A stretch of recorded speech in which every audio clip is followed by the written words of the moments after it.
શકુંતલા વસાવા સહિતના જે ખેડૂતો હતા તેઓએ પોતાની જામીન અરજી છે તે મૂકી હતી। લગભગ 5 વખતે ગુજરાત હાઈકોર્ટની અંદર આ મુદ્દે સુનાવણી ચાલી અને ત્યારબાદ આજે જ્યારે આ કેસ ઉપર મહત્વપૂર્ણ સુનાવણી હતી, આ સુનાવણીની અંદર શકુંતલા વસાવા સહિતના જે 4 જેટલા ખેડૂતો છે તેઓને અત્યારે જામીન પર મુક્ત કરવામાં આવ્યા છે। ચૈતર વસાવાએ હજી આ મામલે કોઈ પણ તેમની જામીન અરજી છે તે ગુજરાત હાઈકોર્ટમાં નહોતી મૂકી, તેમનું ડ્રાફ્ટિંગ પણ તૈયાર હતું, પણ જે કોર્ટનો ચુકાદો આવે તેમાં કયા પ્રકારનો નિર્ણય છે તે જાહેર કરવામાં આવે છે અને ત્યારબાદ તેમનું નવું ડ્રાફ્ટિંગ કરી અને તેઓ પણ જામીન અરજી છે તે આવતીકાલ અથવા તો 2 દિવસની અંદર મૂકી શકે છે।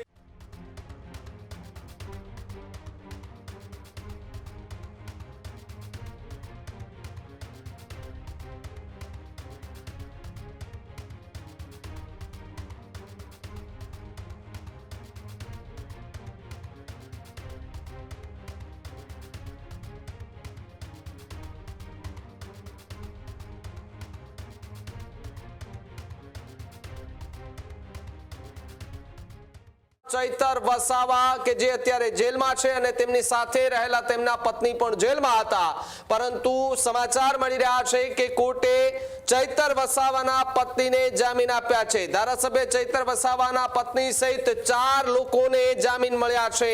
અન્ય 3 ખેડૂતોને પણ ગુજરાત હાઈકોર્ટે જામીન આપ્યા છે।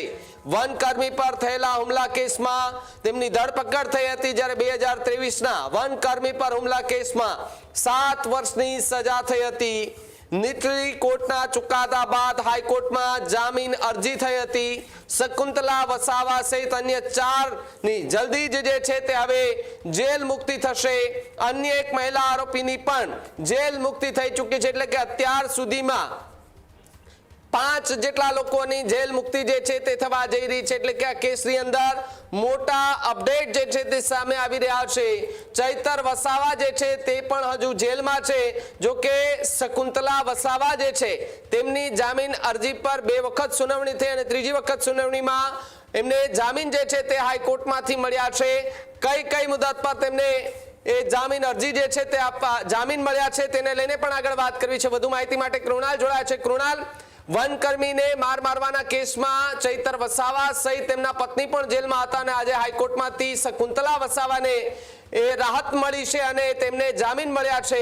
કઈ શરતોના આધીન તેમને જામીન આપવામાં આવે છે, શું કઈ વિગતો?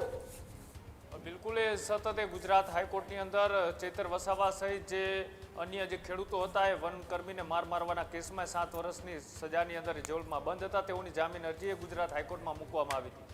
જો કે આ જામીન અરજીમાં ચૈતર વસાવાએ પોતાની જામીન અરજી નથી મૂકી અને જે બાકીના તેમના ધર્મપત્ની એટલે કે શકુંતલા વસાવા સહિતના જે ખેડૂતો હતા તેઓએ પોતાની જામીન અરજી છે તે મૂકી હતી। લગભગ 5 વખતે ગુજરાત હાઈકોર્ટની અંદર આ મુદ્દે સુનાવણી ચાલી અને ત્યારબાદ આજે જ્યારે આ કેસ ઉપર મહત્વપૂર્ણ સુનાવણી હતી, આ સુનાવણીની અંદર શકુંતલા વસાવા સહિતના જે 4 જેટલા ખેડૂતો છે તેઓને અત્યારે જામીન પર મુક્ત કરવામાં આવ્યા છે। અત્યારે જે પ્રાથમિક માહિતી સામે આવી રહી છે એ લગભગ 4 જેટલા લોકો છે તેમને કોર્ટ દ્વારા જામીન પર છોડી દેવા માટેનો હુકમ કરવામાં આવ્યો છે અને સાથે સાથે શકુંતલા વસાવા કે જે ચૈતર વસાવાના ધર્મપત્ની છે તેઓની જે જામીન અરજી હતી તેમની ઉપર સૌ કોઈની નજર હતી। આમ આદમી પાર્ટીની લીગલ ટીમ, તેમના વકીલો અને સાથે જ સરકારી વકીલની લાંબી દલીલો ચાલી હતી કોર્ટ દ્વારા। આની પહેલા જ્યારે જામીન અરજી ઉપર સુનાવણી હતી ત્યારે પણ કહેવામાં આવ્યું હતું કે આ 9 જેટલા લોકોને જે 7 વર્ષની સજા પડી છે તેમાં કોનો કેવો રોલ છે, કઈ બાબત ઉપર તેમને 7 વર્ષની સજા ફટકારવામાં આવી છે તે તમામના અલગ અલગ રેકોર્ડ છે તે કોર્ટમાં હાજર કરવામાં આવે તેવું પણ એ નર્મદા સેશન્સ કોર્ટના ચુકાદા બાદ ગુજરાત હાઈકોર્ટે કહ્યું હતું। પોલીસ અધિકારીઓએ તમામનો રેકોર્ડ છે તે કોર્ટની અંદર જમા કરાવ્યો હતો અને ત્યારબાદ શકુંતલા વસાવા કે જે ચૈતર વસાવાના ધર્મપત્ની છે તેમની ઉપર એવો આરોપ હતો કે આ જે વનકર્મીને જે મારવામાં આવ્યો તેમાં જે ખેડૂતની જમીન હતી તેની જમીન એ ફોરેસ્ટ વિભાગમાં જતી હતી, તેના વળતર રૂપે તેમને પૈસા આપવામાં આવે અને તેની વાતચીત માટે વનકર્મીઓને તેમના ઘરે બોલાવવામાં આવ્યા હતા, તેમને મારવામાં આવ્યો, રિવોલ્વરથી ફાયરિંગ કરવામાં આવ્યું તેવા પણ આરોપો છે તેમની ઉપર લાગ્યા હતા। આ તમામની વચ્ચે ચૈતર વસાવા સહિત તેમના ધર્મપત્ની કે જે જેલની બહાર એ આવવા માટે તેઓ જામીન અરજી કરી હતી। ચૈતર વસાવાએ હજી આ મામલે કોઈ પણ તેમની જામીન અરજી છે તે ગુજરાત હાઈકોર્ટમાં નહોતી મૂકી, એ રાહ જોઈ રહ્યા હતા કે જ્યારે તેમની પેલા જે પણ ખેડૂતો જેલમાં બંધ છે તેઓની જામીન અરજી મંજૂર થાય ત્યારબાદ જ તેઓ જામીન અરજી ઉપર ગુજરાત હાઈકોર્ટની અંદર અપીલ કરશે। તેમનું ડ્રાફ્ટિંગ પણ તૈયાર હતું, પણ જે કોર્ટનો ચુકાદો આવે તેમાં કયા પ્રકારનો નિર્ણય છે તે જાહેર કરવામાં આવે છે ત્યારબાદ તેમનું નવું ડ્રાફ્ટિંગ કરી અને તેઓ પણ જામીન અરજી છે તે આવતીકાલ અથવા તો 2 દિવસની અંદર મૂકી શકે છે. ચેતર વસાવા ડેડિયાપાડાના ધારાસભ્ય છે. રાજકીય રીતના તેઓ જે ધારાસભ્ય છે પોતાના મત વિસ્તારના લોકોની સમસ્યાએ સરકાર સુધી પહોંચાડી શકે એવા અલગ અલગ મુદ્દાઓનું ડ્રાફ્ટિંગ છે તે તૈયાર કરવામાં આવ્યું હતું. તેમના જે અંગત લોકો છે તેમની પાસેથી જે માહિતી મળી રહી છે તે પ્રમાણે દિલ્હી અને ગુજરાત આમ આદમી પાર્ટીની વકીલોની લીગલ ટીમ એ ચેતર વસાવાના જામીન અરજી માટે ડ્રાફ્ટિંગ છે તે તૈયાર કરશે અને ત્યારબાદ ગુજરાત હાઈકોર્ટમાં સરકારી વકીલ સામે તેમના વકીલો દલીલ કરશે. પણ અત્યારે જે મહત્વપૂર્ણ માહિતી સામે આવી રહી છે કે શકુંતલા વસાવા કે જે લાંબી જે રાહ જોવાઈ રહી હતી કે તેમની જામીન અરજી ઉપર ક્યારે સુનાવણી છે તે કરવામાં આવશે, પણ આજે મહત્વપૂર્ણ સુનાવણીમાં તેમના જામીન છે તે મંજૂર કરી દેવામાં આવ્યા છે. એટલે કે રાજકીય રીતના જોવા જઈએ તો એ વિસ્તાર એ ડેડિયાપાડા કે જે આદિવાસી વિસ્તારમાં ચેતર વસાવા અને તેમના પરિવારનું એ વર્ચસ્વ લાંબા સમયથી વધતું દેખાઈ રહ્યું છે અને તેના જ કારણે જેઓ તે જેલમાં બંધ હતા ત્યારબાદ એ વિસ્તારની અંદર ફરી એક વખત તેમના ધર્મપત્નીએ ચેતર વસાવાની જવાબદારીઓ નિભાવે, સંભાળે, લોકોના પ્રશ્નો છે તે સરકાર સમક્ષ પહોંચાડે અને આગામી દિવસોમાં ચેતર વસાવા 2027 વિધાનસભા સુધી જો કદાચ જેલમાં બંધ રહે તો પછી તેમના જે બંને ધર્મપત્ની છે વર્ષા વસાવા અથવા તો શકુંતલા વસાવા એ ચૂંટણીના મેદાને ઉતરે તેવી પણ આમ આદમી પાર્ટી દ્વારા તૈયારીઓ કરવાની અત્યારથી ચાલુ કરી દીધી છે.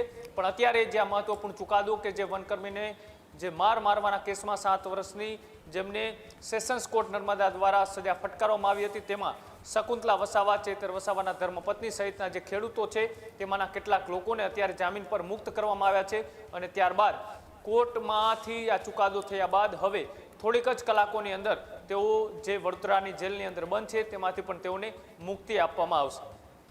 જી બિલકુલ, આભાર જોડાવા બદલ અને માહિતી બદલ કૃણા. ખેડૂત ભાઈઓ છે ખેતરમાં ડ્રોન ઉડાવતા હોય છે ત્યારે આપણે એક પ્રશ્ન સતાવતો હોય છે કે જે આપણે અત્યાર સુધી જીપીએસ ટેકનોલોજી વાળા ડ્રોન વાપર્યા છે જેથી કરીને મોબાઈલ ટાવર છે અથવા તો હાઈ ટેન્શન લાઈન પસાર થતી હોય, કોઈ વૃક્ષો હોય ત્યારે જે જીપીએસ ટેકનોલોજી વાળા ડ્રોન છે એમાં ટકરાય અને ટ્રેસ થાય છે. પણ એગ્રીવન લાવ્યું છે જીએનએસએસ ટેકનોલોજી ડ્રોન જેથી કરીને એ ડ્રોન છે એ કોઈ જગ્યાએ ટકરાય નહીં, પોતાની રીતે જ ડિસિઝન લે છે અને મૂવ થઈ જાય છે જેથી કરીને જીએનએસએસ ટેકનોલોજી ડ્રોન છે એ વાપરવાનો આગ્રહ રાખો. આ જ પ્રકારની તમામ અપડેટ જોવા માટે ન્યૂઝરૂમ ગુજરાતને લાઇક, શેર અને સબસ્ક્રાઇબ કરવાનું ભૂલતા નહીં.